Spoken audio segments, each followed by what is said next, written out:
नमस्कार, DV news में आपका स्वागत है। केंद्र की मोदी सरकार वक्फ अधिनियम में बड़े संशोधन करने जा रही है। इसी सत्र में संसद में संशोधन विधेयक लाने पर विचार किया जा रहा है। इससे पहले शुक्रवार को कैबिनेट की बैठक में वक्फ अधिनियम में 40 संशोधन के प्रस्ताव को मंजूरी दे दी गई है। संसद में संशोधन विधेयक पारित होने के बाद वक्फ बोर्ड की अनियंत्रित शक्तियां कम हो जाएंगी। बोर्ड किसी भी संपत्ति पर बिना सत्यापन आधिपत्य घोषित भी नहीं कर सकेगा। वक्फ एक्ट क्या है, वक्फ बोर्ड के पास कितनी जमीन है, सरकार का क्या प्लान है, विरोध में क्या दलीलें दी जा रही है, चलिए आपको सभी सवालों के जवाब देते हैं।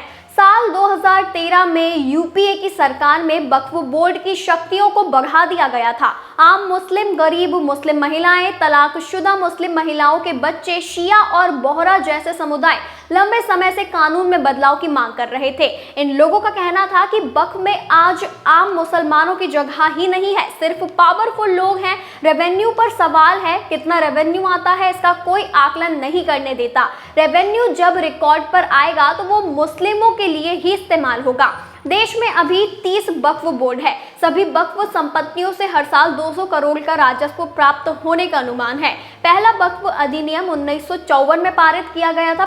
पहला संशोधन 1995 में और फिर 2013 में दूसरी बार संशोधन किया गया। दुनिया के किसी भी देश में वक्फ बोर्ड के पास इतनी शक्तियां नहीं है। यहाँ तक कि सऊदी या ओमान में भी ऐसा कानून नहीं है। एक बार जब कोई जमीन वक्फ के पास चली जाती है तो उसे पलट नहीं सकते। पावरफुल लोगों ने वक्फ बोर्ड पर कब्जा कर लिया है। भारत में वक्फ संपत्ति दुनिया में सबसे ज्यादा है और 200 करोड़ का भी राजस्व नहीं रहा है। यहाँ तक कि केंद्र सरकार, राज्य सरकार या अदालतें भी इसमें हस्तक्षेप नहीं कर सकती।